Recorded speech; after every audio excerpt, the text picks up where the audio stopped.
الحمد لله رب العالمين والعاقبة للمتقين والصلاة والسلام على سيد الأنبياء والمرسلين وعلى آله وأصحابه وأزواجه وذرياته أجمعين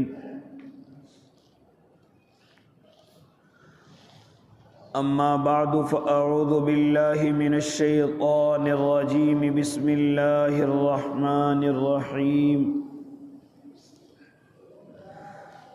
يا أيها الذين آمنوا عليكم أنفسكم لا يضركم من ضل إذا اهتديتم إلى الله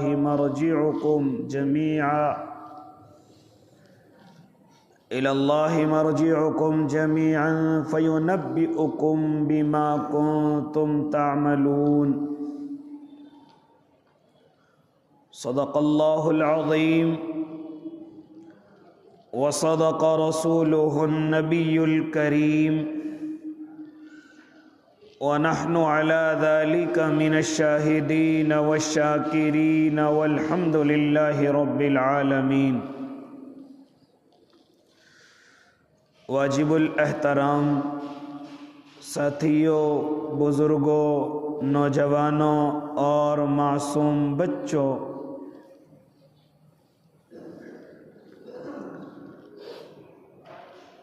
میری اور آپ کی رہنمائی کے لیے اللہ رب العزت نے اس زمین پر اپنے نبی کو مبعوث فرمایا۔ اللہ کے نبی صلی اللہ علیہ وسلم کی بہت ساری خصوصیات ہیں جو تمام انبیاء سے الگ ہیں۔ ان میں سے ایک بڑی خاصیت میرے آقا کی یہ ہے کہ آپ کو پوری دنیا کے انسانوں کے لیے نبی بنا کر کے بھیجا گیا۔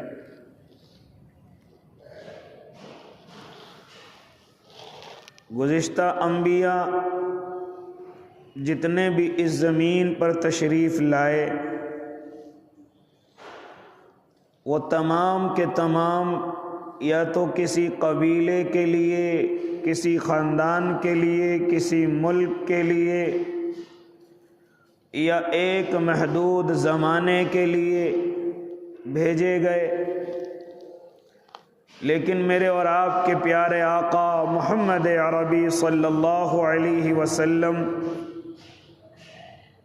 ان کے لیے نہ کسی زمانے کی قید ہے، نہ کسی قوم و قبیلے کی قید ہے،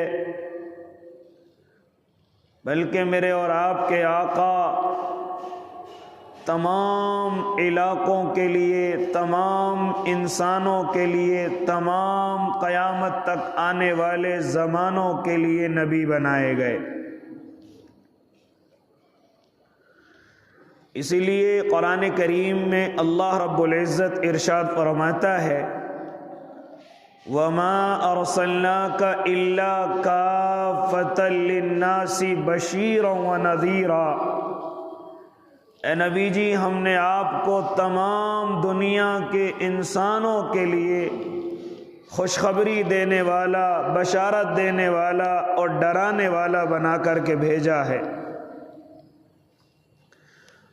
تمام دنیا جو اس وقت میں آپ کے سامنے موجود ہیں، وہ بھی جو آپ کے بعد اس زمین پر آئیں گے قیامت تک، وہ بھی اسی طرح نہیں کہ جس طریقے سے حضرت موسیٰ مصر میں بنی اسرائیل کے لیے صرف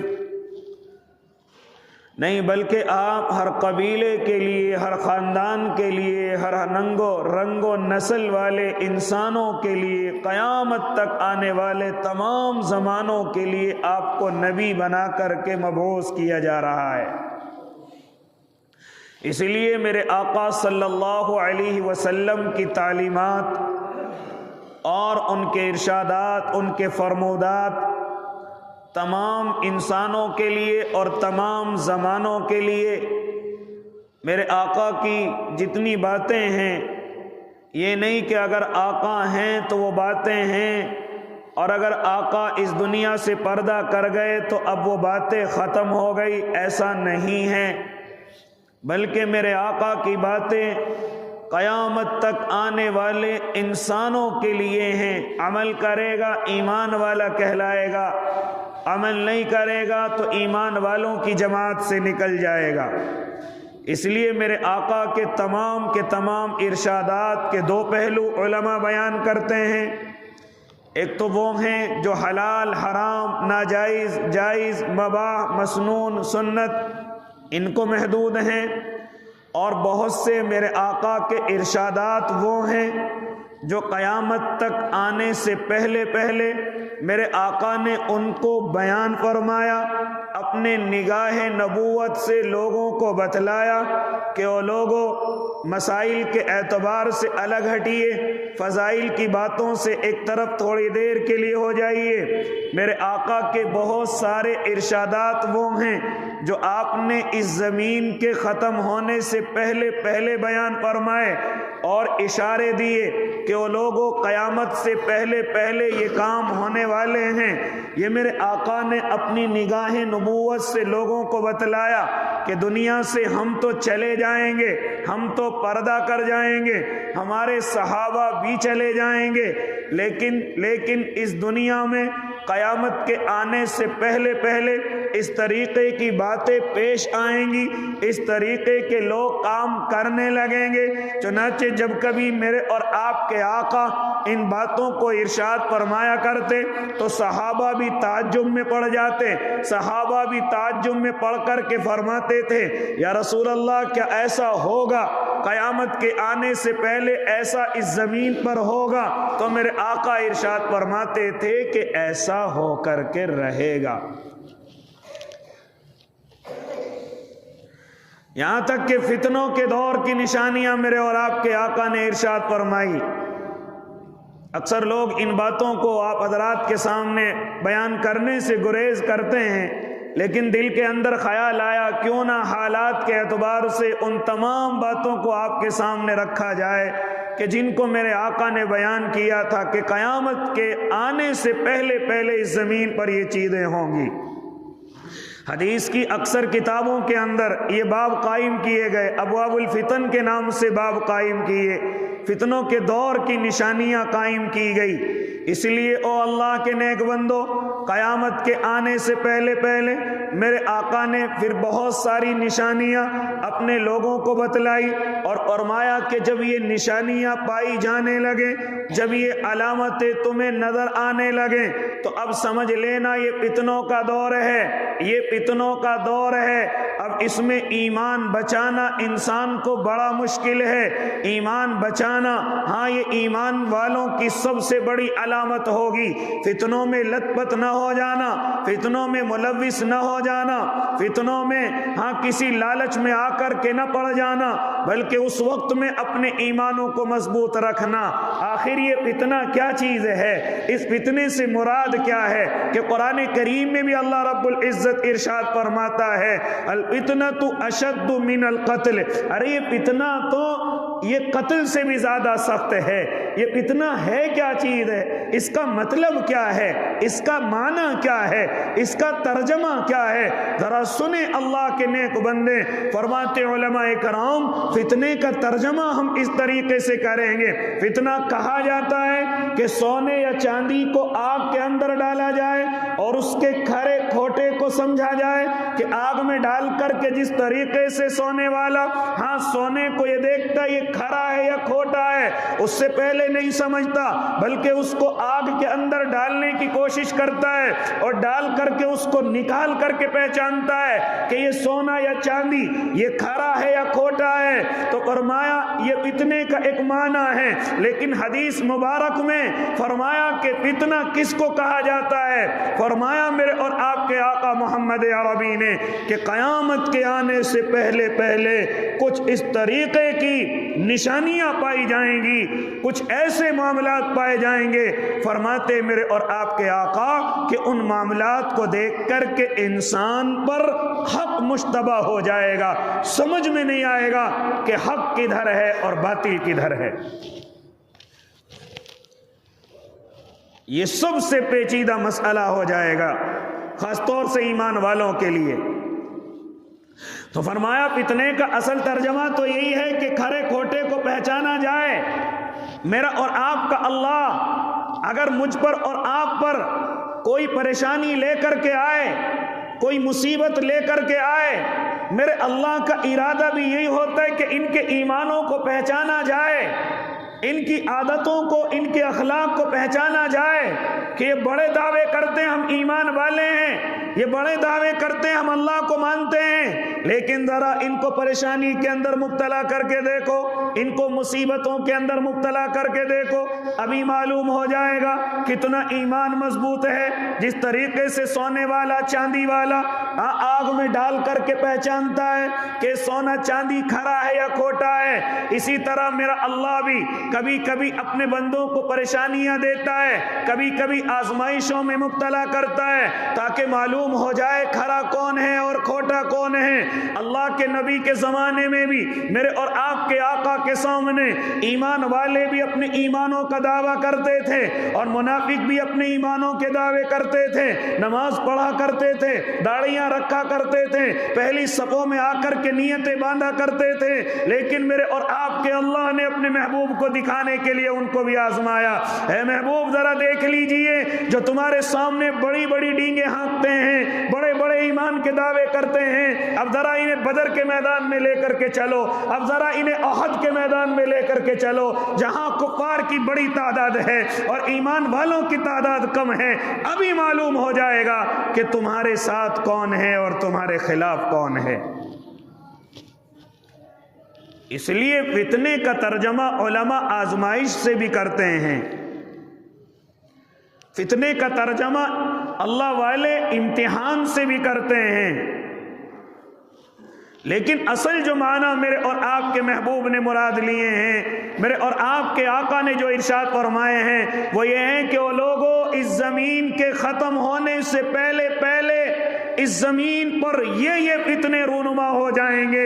یہ فتنے اس زمین پر آئیں گے۔ ایسے حالات میں تمہیں کرنا کیا ہے؟ تمہیں اپنے ایمانوں کو بچانا کیسے ہے؟ فتنوں میں مبتلا نہ ہو جانا، ان کے فتنوں میں مبتلا نہ ہو جانا، بلکہ اپنے ایمانوں کو بچا کر کے رکھنا، اپنی جو تمہاری اللہ سے محبت ہے، اس کے محبوب سے محبت ہے، ذرا اس کو اس وقت میں بچا کر کے رکھنا، ان میں مبتلا نہ ہو جانا، ان کے جیسے نہ ہو جانا، ورنہ پھر یاد رکھنا اللہ کا عذاب بڑا سخت ہے، کیونکہ جتنے فتنے اس زمین پر آئیں گے وہ تمام کی تمام ایمان والوں کی آزمائش بھی ہوں گے، ایمان والوں کے امتحان بھی ہوں گے۔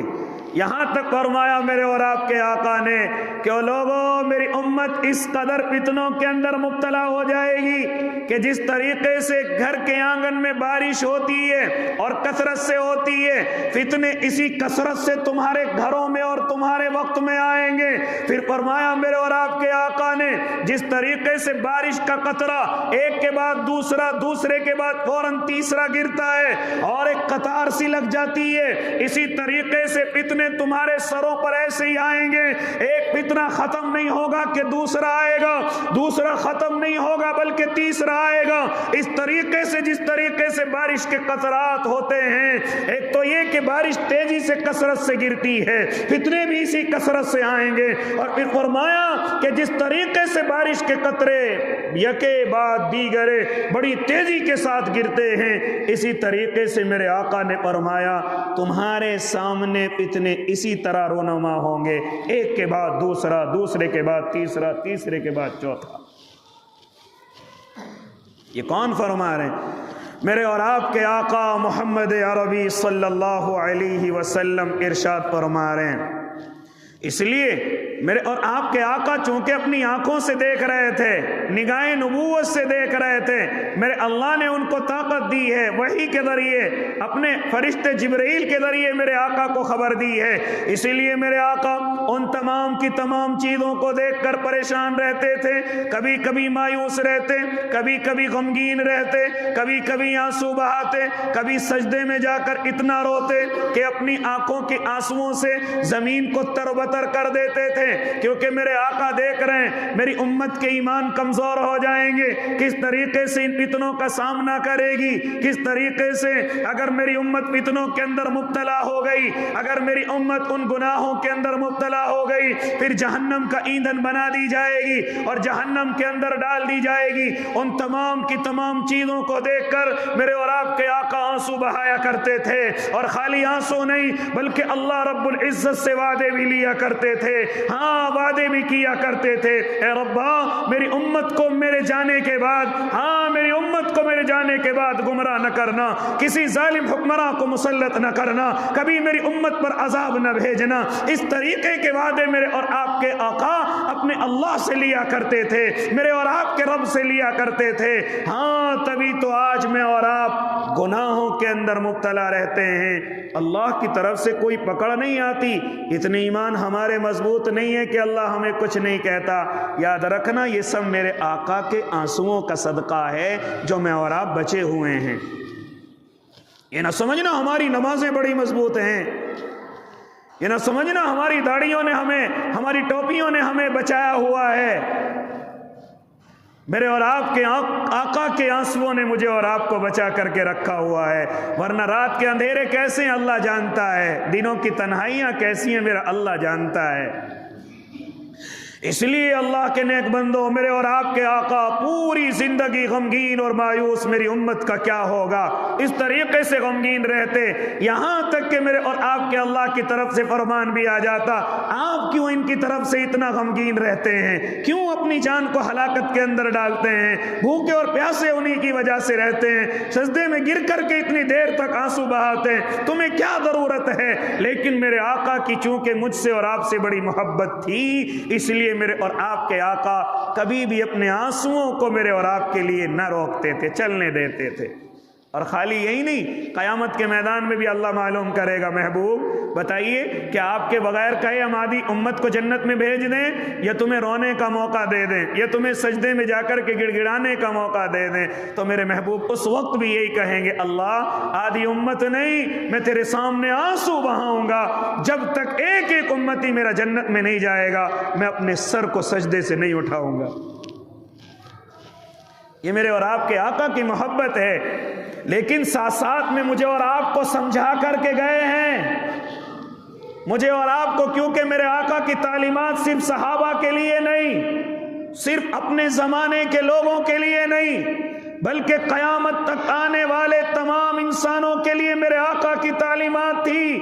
اور مجھے اور آپ کو متنبہ کر کے گئے ہیں، خبردار اگر ان چیزوں کے اندر مبتلا ہو گئے، یعنی اللہ سے تو تمام وعدے لے لیے، لیکن ساتھ ساتھ میں مجھے اور آپ کو بھی سمجھا کر کے گئے ہیں، جیسے کہ ہمارے بڑے، ہاں ہماری وجہ سے بڑے پولیس والوں کو جا کر کے یہ کہہ دیں ذرا میرے بچے پر ظلم نہ کرنا، ذرا میرے بچے کی پکڑ نہ کرنا، لیکن ساتھ ساتھ میں اپنے بچے کو بھی سمجھاتے ہیں خبردار اگر تو کسی چوری کے اندر مبتلا ہو گیا، کسی غلط کام کے اندر مبتلا ہو گیا، ایسے ہی میرے اور آپ کے آقا اللہ سے تو وعدہ لے لیا، لیکن ساتھ ساتھ میں اپنی امت کو بھی سمجھا کر کے گئے ہیں، ساتھ ساتھ میں امت کو بھی بتا کر کے گئے ہیں، او لوگوں ان چیزوں میں نہ پڑنا، او لوگوں ان فتنوں میں نہ پڑنا، او لوگوں ان چیزوں سے اپنے آپ کو بچا کر کے رکھنا جسے میں اور آپ فتنے کے دور کی نشانیاں بتلاتے ہیں، وہ نشانیاں میرے اور آپ کے آقا مجھے اور آپ کو سمجھا کر کے جا چکے ہیں۔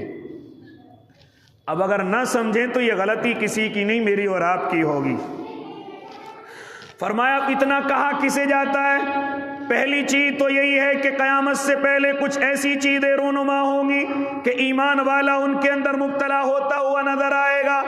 دوسرا فرمایا کہ فسق و فجور اور گناہوں کے اندر یہ امت ملوث ہو جائے گی، یہ بھی اتنا ہے۔ پھر فرمایا حق مشتبہ ہو جائے گا، یعنی حق اور باطل کے اندر تمیز نظر نہیں آئے گی، حق کدھر ہے اور باطل کدھر ہے انسان کو یہ سمجھنا مشکل ہو جائے گا۔ کہ حق کدھر ہے اور باطل کدھر ہے، یہاں تک کہ جو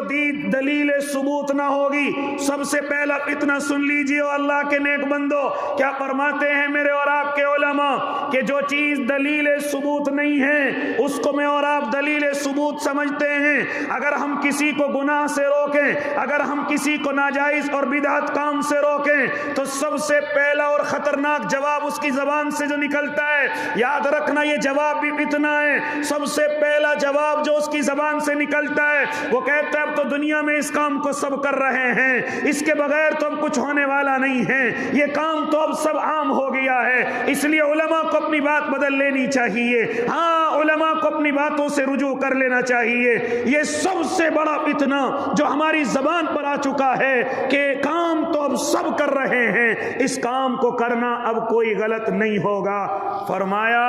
یہ عوام کا سب سے بڑا اور پہلا فتنہ ہوگا۔ یاد رکھنا اللہ کے بندو، گناہ کا کام پوری دنیا چاہے پڑھے لکھے کریں چاہے کم علم کریں، یاد رکھنا گناہ گناہ ہی رہے گا۔ کسی عالم کی وجہ سے، کسی داڑھی ٹوپی والے کی وجہ سے، یاد رکھنا وہ گناہ ختم نہیں ہوگا، گناہ ہمیشہ گناہ ہی رہے گا۔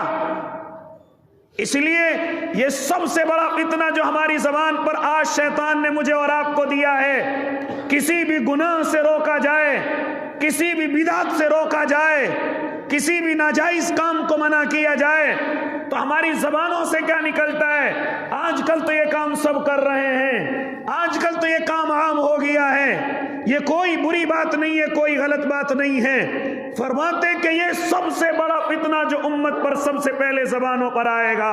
اور ان چیزوں کو کہہ کہہ کر کے وہ گناہوں کے اندر ملوث ہوتے چلے جائیں گے، غلطیوں کے اندر ملوث ہوتے چلے جائیں گے۔ کہا جائے کاروبار میں جھوٹ کیوں بولتے ہو؟ کہتے ہیں کہ اس کے بغیر نہیں، یہ بات تو عام ہو گئی، بتاؤ یہ فتنہ نہیں ہے تو اور کیا ہے؟ کہا جائے کہ سود اور بیاج سے اپنے آپ کو بچا کر کے رکھو، کہتے ہیں اب بچنا مشکل ہے، اب تو بات بدل لینی چاہیے۔ اے اللہ کے بندے، یاد رکھنا یہ زبان پر آنا، یہ کہ سب لوگ اس کام کو کر رہے ہیں، یہ اس امت کی زبان پر سب سے پہلا فتنہ ہوگا جو ان کو گناہوں کے اندر ملوث کرے گا۔ پوری دنیا بھی اگر گناہ کرنے لگے تو گناہ گناہ ہی رہے گا۔ کتنا ہی بڑا کتنا ہی چھوٹا آدمی کسی گناہ کو کرے، یاد رکھنا اس کے کرنے کی وجہ سے وہ گناہ ختم نہیں ہو جاتا۔ اسی طریقے سے ایک اور فتنہ ذرا سنیں، علماء کرام اسی کے تعلق سے بیان کر رہے ہیں کہ ایک اور فتنہ ہمارے نوجوانوں کی زبانوں پر، ہمارے بھائیوں کی زبانوں پر، کہ کام تو سعودی عرب میں بھی ہو رہا ہے، یہ تو حرم کی زمین پر ہو رہا ہے، یہ تو سعودی کے لوگ اس کام کو کرتے ہیں۔ کیا سعودی کے لوگ نبی ہو گئے؟ کیا سعودی کے لوگ کیا ہو گئے؟ ہاں نبی ان کے درمیان میں آئے ہیں، نبی ان کے درمیان میں آ کر کے دین کی دعوت دے کر کے چلے گئے ہیں، لیکن سعودی کا عمل ہمارے لیے کوئی حجت نہیں ہے، کوئی دلیل نہیں ہے۔ یاد رکھنا ہمارا عمل قرآن ہی رہے گا، ہمارا عمل حدیث ہی رہے گا۔ آج کل بہت سارے نوجوانوں کو دیکھا ہے اپنی نمازوں کے طریقے بدل لیے ہیں، اپنی عبادتوں کے طریقے بدل لیتے ہیں، اپنی ہر چیز کے طریقے چال ڈھال بدل لیتے ہیں، اور اگر ان کو سمجھایا جائے تم ایسا کیوں کرتے ہو تو ان کی زبان پر وہی فتنہ آتا ہے کہ سعودی میں تو یہ کام ایسے ہی ہو رہا ہے، وہاں تو دین اتر کر کے آیا ہے، وہاں تو قرآن اتر کر کے آیا ہے، وہاں تو نبی مبعوث ہوئے ہیں۔ یاد رکھنا اللہ کے بندے، دوسرا ایک بڑا فتنہ جو ہماری قوم کے اندر آ رہا ہے وہ یہ ہے کہ ہم یہ کہتے ہیں یہ کام سعودی میں ہو رہا ہے، وہاں اب نبی نہیں ہے، وہاں بھی اب میری اور آپ کی طرح انسان رہتے ہیں، وہاں اب صحابی نہیں ہیں، وہاں اب صحابہ کی جماعت نہیں ہے جو ہم اس چیز کو دلیل بنا لیں، وہاں بھی میری اور آپ کی طرح انسان ہیں۔ گناہوں کے اندر ملوث ہونا یہ ہو سکتا ہے یقینی ہو، وہ بھی گناہوں کے اندر ملوث ہو سکتے ہیں، وہ بھی غلطیوں کے اندر ملوث ہو سکتے ہیں۔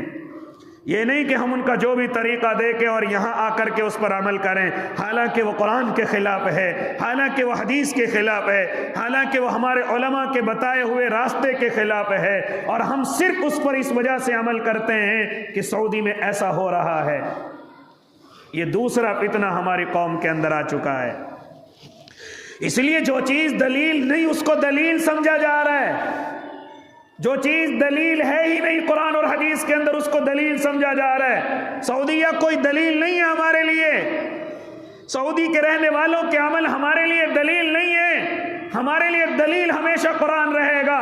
ہمارے لیے دلیل ہمیشہ اللہ کے نبی کے فرمودات رہیں گے، اللہ کے نبی کی احادیث مبارکہ رہیں گی۔ یاد رکھنا، سعودی والے چاہے کچھ بھی کریں، قرآن کے مطابق کریں گے تو مسلمان کہلائیں گے، قرآن کے خلاف کریں گے تو گناہ گار کہلائیں گے، قرآن کے خلاف چلیں گے تو وہ بھی اللہ کے نبی کے، ہاں، اللہ کے نبی سے محبت کرنے والے نہیں بلکہ نفرت کرنے والے کہلائیں گے، کیونکہ وہ قرآن اور حدیث سے ہٹ چکے ہیں۔ اس لیے یہ کہنا کہ سعودی میں ایسا ہو رہا ہے، یہ ایک سب سے بڑا فتنہ ہماری قوم کے اندر آ چکا ہے۔ اس لیے او اللہ کے نیک بندو، پہلی چیز جو اس قوم کے اندر تیزی کے ساتھ آ رہی کہ اس کام کو تو اب سب کر رہے ہیں، پہلا فتنہ۔ دوسرا، سعودی میں ایسا ہو رہا ہے، دوسرا فتنہ۔ اس لیے اللہ کے نیک بندو کیا فرماتے ہیں میرے اور آپ کے آقا؟ کیا ہے فتنہ؟ کہ جب تم ایسے زمانے کے اندر پہنچ جاؤ کہ حق مشتبہ ہو جائے، یہ نہ معلوم پڑے کہ حق کدھر ہے اور باطل کدھر ہے۔ اس کی کچھ مثالیں میرے اور آپ کے آقا نے بیان فرمایا، ذرا سنے ہو اللہ کے نیک بندو۔ فرماتے تھے میرے اور آپ کے آقا کہ جب دو مسلمان آپس میں لڑنے لگیں،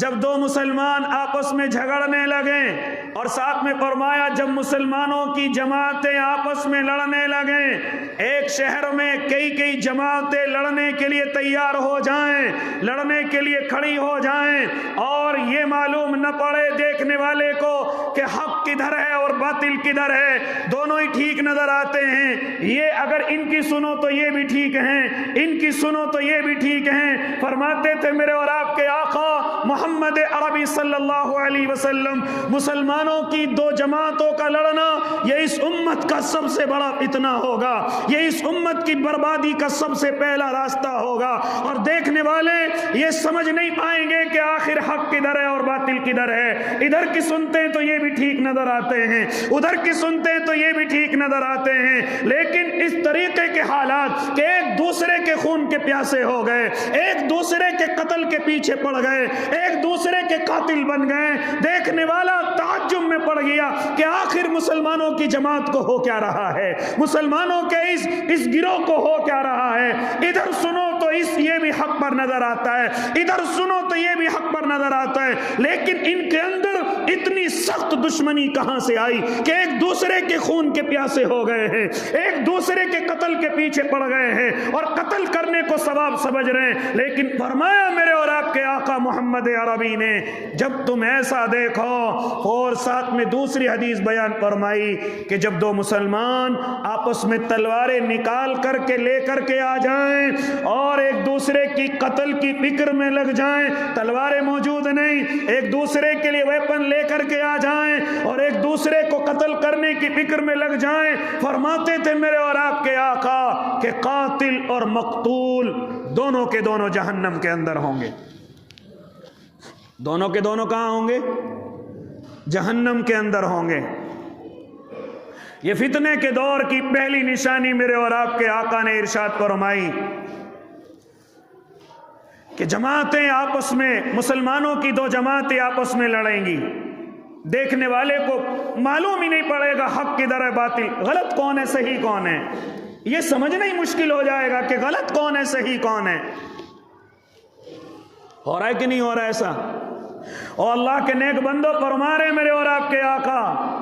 کیا معلوم تھا 1400 سال پہلے میرے اور آپ کے آقا یہ باتیں بتلا کر کے جائیں گے جو آج میرے اور آپ کے درمیان میں پائی جا رہی ہیں۔ اسی لیے تو آقا قیامت تک کے لیے نبی ہیں، اسی لیے تو میرے اور آپ کے محبوب قیامت تک کے لیے نبی ہیں، مجھے اور آپ کو سمجھا کر کے گئے ہیں۔ پہلی نشانی بیان فرمائی کہ مسلمانوں کی دو جماعتیں آپس میں لڑیں گی، معلوم نہیں پڑے گا صحیح کون ہے غلط کون ہے، لیکن ساتھ میں فرمایا کہ جب دو مسلمان آپس میں ایک دوسرے کو قتل کرنے کے لیے تلواریں نکال کر کے لے آئیں اور ایک دوسرے کو قتل کر دیں، تو فرمایا قتل کرنے والا بھی جہنم کے اندر ہوگا اور جس کا قتل کیا گیا ہے وہ بھی جہنم کے اندر ہوگا۔ صحابی عرض کرتے یا رسول اللہ، یہ تو بات سمجھ آ گئی کہ قتل کرنے والا جہنم جہنم کے اندر ہے، لیکن قتل ہونے والا کیوں جہنم کے اندر ہے، یہ بات سمجھ نہیں آئی ہے۔ تو میرے اور آپ کے آقا نے اس کے جواب میں ارشاد فرمایا، اے میرے صحابی، یہ دونوں آپس میں ایک دوسرے کو قتل کرنے کے لیے تلوار کھینچ کر کے آئے تھے، اس کا موقع لگ گیا، اس نے قتل کر دیا، وہ قتل ہو گیا۔ اگر اس کا موقع لگ جاتا تو وہ اسے قتل کر سکتا تھا، اس لیے دونوں کے دونوں جہنم کے اندر جائیں گے۔ کوئی بھی ان میں سے نہ قتل ہونے والا جنت میں، نہ قتل کرنے والا جنت میں، دونوں کے دونوں جہنم کے اندر جائیں گے۔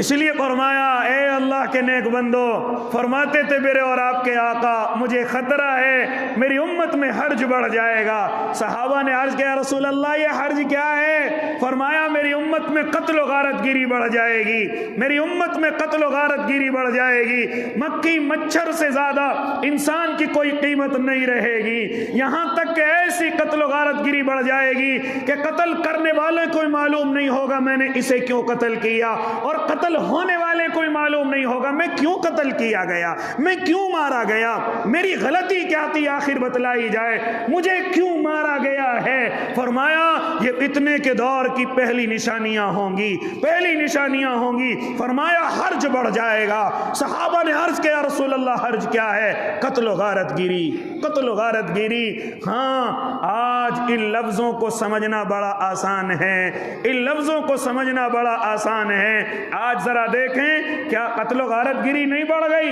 کیا راستوں پہ نکلنا مشکل نہیں ہو گیا؟ کیا آج ہر گھر سے نکلنے والا مجبور ہو کر کے گھر سے نکلتا ہے کہ مجھے اگر میں گھر سے نہیں نکلا تو اپنے بچوں کا پیٹ کیسے پالوں گا، اپنے بچوں کو کہاں سے کھلاؤں گا؟ ورنہ ہر گھر سے نکلنے والا ڈر رہا ہے کہ کہیں میں خواہ خواہ قتل نہ کر دیا جاؤں، میں خواہ خواہ قتل نہ کر دیا جاؤں۔ فرمایا یہ قیامت کے فتنوں کے دور کی نشانیوں میں سے ایک نشانی ہوگی۔ آج مسلمان کی کوئی جان کی قیمت نہیں ہے، جانوروں کی زیادہ قیمت ہے، لیکن مسلمانوں کی جان کی کوئی قیمت نہیں، ایمان والوں کی جان کی کوئی قیمت نہیں۔ اور یاد رکھنا اللہ کے نیک بندے، خبردار اگر کسی نے یہ سمجھا کہ غیر ہمارے دشمن ہیں، غیر ہماری جانوں کے پیچھے پڑے ہوئے ہیں، غیروں کو چھوڑ دیجئے، سب سے پہلے میں اور آپ ایک دوسرے کے خون کے پیاسے ہو چکے ہیں، ایک دوسرے ایمان والے ایک دوسرے کے خون کے پیاسے ہیں۔ سگا بھائی اپنے سگے بھائی کے چکر میں کس طریقے سے مرے اور اس کی زمین میرے ہاتھ لگے، کون سا طریقہ اختیار کروں کہ دنیا سے چلا جائے، کون سا طریقہ؟ سگے بھائیوں کو چھوڑ دیجئے، آج اپنے باپ کے مرنے کی دعا لوگ کر رہے ہیں۔ آج ایمان والے اگر باپ کے پاس ذرا سی زمین اور جائیداد ہیں، آج یہ دعائیں ہو رہی ہیں اور یہ طریقے اختیار کیے جا رہے ہیں، کسی طریقے سے بوڑھا اس مال سے ہٹے اور یہ سارا مال میرے قبضے میں آ جائے۔ میں غیروں کی بات نہیں بلکہ ان کی بات کر رہا ہوں جو ایمان کے دعوے کرتے ہیں، جو اپنے آپ میں مسلمان ہونے کے دعوے کرتے ہیں۔ یہ فتنہ نہیں ہے تو اور کیا ہے؟ قتل و غارت گیری بالکل عام ہو چکی ہے۔ نالیوں کے اوپر لڑائی اتنی بڑھی کہ ایک آدمی ختم، دوسرا ختم۔ کبھی کبھی تعجب یہ کہ مسجدوں کے اوپر لڑائی، کبھی اس سے بھی زیادہ تعجب کہ مسجد کے پنکھے چلانے پہ لڑائی، ادھر کا بھی قتل ادھر کا بھی قتل۔ او اللہ کے بندے مسلمانوں، ہو کیا گیا ہے مجھے اور آپ کو؟ بچوں کی لڑائیوں کے اوپر لڑائی، بچوں کے کھیلنے کودنے کے اوپر ہم اتنے بڑے جمع مرد بن جاتے ہیں، بڑوں کی عزت بھول جاتے ہیں، سمجھ رہے ہیں کہ سامنے والا مجھ سے عمر میں بڑا ہے، لیکن عزت کو تار تار کرنا ہمارے لیے کوئی مشکل نہیں ہے۔ کیا فرماتے تھے میرے اور آپ کے آقا، میری امت میں حرج بڑھ جائے گا۔ صحابہ عرض کرتے یا رسول اللہ یہ حرج کیا ہے؟ فرماتے تھے قتل و غارت گیری بڑھ جائے گی، قتل و غارت گیری بڑھ جائے گی۔ آج ذرا سی بات پر ہم اپنے بھائیوں پر چڑھنے کے لیے تیار ہیں، ان کو قتل کرنے سے پیچھے نہیں ہٹ رہے ہیں۔ اے اللہ کے نیک بندے، یہ قیامت کی نشانیاں نہیں ہیں تو اور کیا ہیں؟ لیکن ہم سمجھنے اور سوچنے کے لیے تیار نہیں۔ ہماری جانیں تو ویسے ہی دوسروں کی نظروں میں کم قیمت ہیں، ہم نے اپنی قیمتیں خود آپس میں کم کر رکھی ہیں، ہم نے اپنی جانوں کی قیمتیں خود ہی آپس میں کم کر رکھی ہیں۔ پڑوسی سے بحث کرتے ہوئے لوگ ڈر رہے کہیں یہ میرے اوپر حملہ نہ کر دے، یہاں تک کہ پڑوسیوں کے بچوں کو سمجھانے سے پڑوسی ڈرتا ہے کہ کہیں اس کا باپ آ کر کے مجھ پر حملہ نہ کر دے۔ کرنے دو جو گناہ کر رہا ہے، کرنے جو غلطیاں کر رہا ہے، کرنے دو اس کا بیٹا بیٹی جو بھی غلطی کر رہے ہیں، ہم کیوں کریں؟ آ کر کے اس کا باپ ہم سے الٹا لڑے گا نہیں بلکہ ہم پر حملہ بھی کر سکتا ہے۔ کیا نہیں ہو رہا ہے ایسا ہمارے محلوں اور کالونیوں کے اندر؟ یہ سب قیامت کی نشانیاں ہیں۔ قتل و غارت گری بڑھ جائے گی۔ آج پیسہ سب کچھ ہو چکا ہے، آج مال سب کچھ ہو چکا ہے، انسان کی قیمت کا کوئی بھی وزن نہیں ہے، کوئی بھی قیمت نہیں ہے۔ اس لیے او اللہ کے نیک بندو، یہ قتل و غارت گری کا عام ہونا یہ قیامت کی نشانیوں میں سے ایک بڑی نشانی ہے۔ اور آج میں اور آپ دیکھ رہے ہیں انسان کی کوئی قیمت نہیں، خاص طور سے اپنے بھائیوں کی کوئی قیمت نہیں، خاص طور سے اپنے خاندانوں میں بڑوں کی کوئی قیمت نہیں۔ ذرا سا کوئی بول کر کے تو دکھا دے، ابھی دیکھو کس طریقے سے گولیاں چلتی ہیں، ابھی دیکھو کسی طریقے سے خنجر نکل کر کے آتے ہیں اور آپس میں مقابلے ہوتے ہیں۔ ذرا دیکھو تھانے اور کچہریوں کے رجسٹروں کو، سب سے زیادہ لڑائیاں چچے اور بھتیجوں کی، سب سے زیادہ لڑائیاں تایا اور بھتیجوں کی۔ ذرا دیکھو آپس میں سگے بھائیوں کی، خاندان والوں کی آپس میں لڑائیاں، اور خالی لڑائیاں نہیں بلکہ آپس میں کئی قتل بھی کیے ہوئے ہیں، اور کئی قتل کرنے کے ارادے ابھی تک بنا رہے ہیں، اور ارادے ہو گئے ہیں اس نے میرے دادا کا قتل کیا تھا، اب اس کے 3-4 قتل جب تک نہ کر دوں ہاں مجھے سکون نہیں ملے گا۔ یہ آج کل میں اور آپ جو قتل ہو گئے وہ الگ چیز ہے، قتل کرنے کے ارادے ہم نے بنا رکھے ہیں۔ اپنے گھروں کے اندر یہ مشورے چلتے ہیں کہ کس طریقے سے اس کو نقصان پہنچایا جائے، کس طریقے سے اس کی جان لی جائے۔ یہ آج میرا اور آپ کا حال ہو چکا ہے۔ یہ سب کیا ہے؟ یہ فتنے کے دور کی نشانیوں میں سے ایک نشانی ہے۔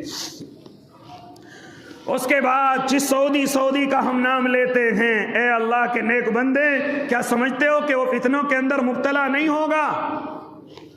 کیا سمجھتے ہو کہ وہ اللہ کے نبی نے اس کے تعلق سے کوئی فتنے کی نشانی نہیں بتلائی؟ کیا فرماتے تھے میرے اور آپ کے آقا؟ آج میں اس کو دلیل سمجھتا ہوں، اور کسی نوجوان کو کہہ دوں یہ عمل کیوں کر رہا ہے تو کہتے ہیں سعودی میں ایسا ہی ہو رہا ہے۔ یہ سب سے بڑے فتنے کے اندر میرے اور آپ کے نوجوان مبتلا ہوتے جا رہے ہیں۔ ذرا سنیں کیا فرماتے تھے میرے اور آپ کے آقا؟ فرماتے تھے او میرے صحابہ، میرے مکہ کے سینے کو چاک کر دیا جائے گا اور نہروں جیسے راستے بنا دیے جائیں گے۔ فرماتے تھے میرے اور آپ کے آقا کہ مکے کے پہاڑ سے زیادہ ہاں ان کے گھر اونچے ہو جائیں گے، ان کی بلڈنگیں اونچی ہو جائیں گی۔ ہاں 1400 سال پہلے صحابی کو یقین نہیں ہو رہا ہے، لیکن چونکہ محبوب کی زبان سے نکل رہا ہے تو ایسا ہو کر کے رہے گا۔ اور صحابہ کو تو چھوڑیے، آج سے 30-40 سال پہلے لوگوں کو بھی یقین نہیں ہوتا تھا کہ ایسا ہوگا، لیکن آج دنیا دیکھ رہی ہے کہ مکہ کا سینہ چاک کر کے سرنگیں بنا دی گئی ہیں، راستے بنا دیے گئے ہیں، اور آج مکہ کے لوگوں کے گھر، وہاں کے ٹاور ایسے ہیں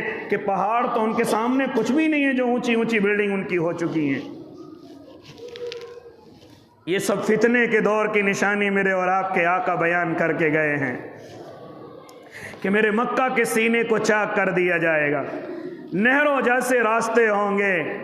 لوگ اپنے گھروں کو پہاڑوں سے اونچا بنائیں گے۔ اس لیے او اللہ کے نیک بندو، بات بہت مختصر کرنے لگا، میرا ارادہ ہے کہ کئی ہفتوں اسی پر گفتگو کرو انشاءاللہ العظیم۔ اللہ آپ کی بھی عمر میں برکت دے، میری بھی عمر میں برکت دے، اللہ آپ کو بھی سننے کا وقت دے، مجھے بھی سنانے کی طاقت دے۔ او اللہ کے نیک بندو، حضرت مولانا یوسف الدہنوی رحمۃ اللہ علیہ اپنی کتاب کے اندر 72 نشانیاں ایسی لکھتے ہیں جو قیامت سے پہلے اس زمین پر ہو کر کے رہیں گی، جو میرے اور آپ کے بیچ میں ہو کر کے رہیں گی۔ سب سے پہلی جو نشانی اپنی کتاب کے اندر لے کر کے آئے ہیں، فرماتے تھے حضرت، فرماتے تھے کہ فرمایا میرے اور آپ کے آقا نے کہ مسلمان ایمان والا سب سے پہلی جو قیامت کی نشانی اور فتنے کے دور کی نشانی ہوگی، وہ سب سے پہلی اور بڑی یہ ہوگی کہ مسلمان نمازوں کو غارت کرنے لگیں گے،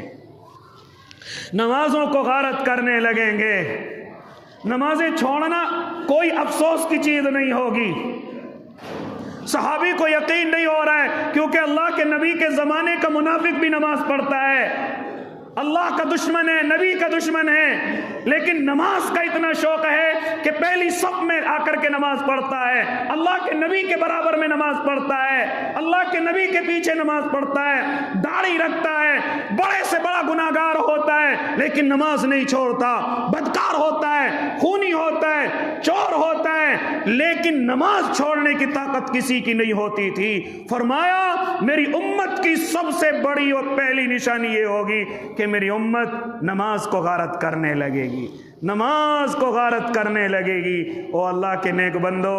کئی نمازیں ہو جاتی ہیں، کئی چھوڑیے کئی مہینوں کی نمازیں ہو جاتی ہیں، مہینے چھوڑیے سالوں کی نمازیں ہو جاتی ہیں، اور مجھے اور آپ کو ذرا سا افسوس نہیں ہوتا۔ یہ فتنوں کی نشانی ہے۔ میرے محبوب اسی لیے سمجھا کر کے گئے ہیں کہ ان فتنوں میں تم مبتلا نہ ہونا، ان فتنوں میں تم مبتلا نہ ہونا۔ کوئی بات نہیں، گناہوں کے اندر ڈوب جاؤ، اللہ اس نماز کی برکت سے تمہیں گناہوں سے نکال دے گا، تمہیں گناہوں سے صاف کر دے گا، لیکن خبردار نماز نہ چھوڑنا، نماز نہ چھوڑنا۔ جب میرے آقا کی روح نکل رہی ہے اس وقت بھی دو جملے ارشاد فرمائے تھے، میری امت نماز نہ چھوڑنا۔ دوسرا جملہ، اپنے ماتحتوں پر احسان کرنا، اپنے سے نیچے لوگوں پر احسان کرنا، ان پر ظلم نہ کرنا۔ یہ دو جملے دنیا سے جانے سے پہلے اس امت کو بیان کر کے میرے آقا گئے ہیں، لیکن اس امت نے سب سے پہلے نماز کو غارت کر دیا۔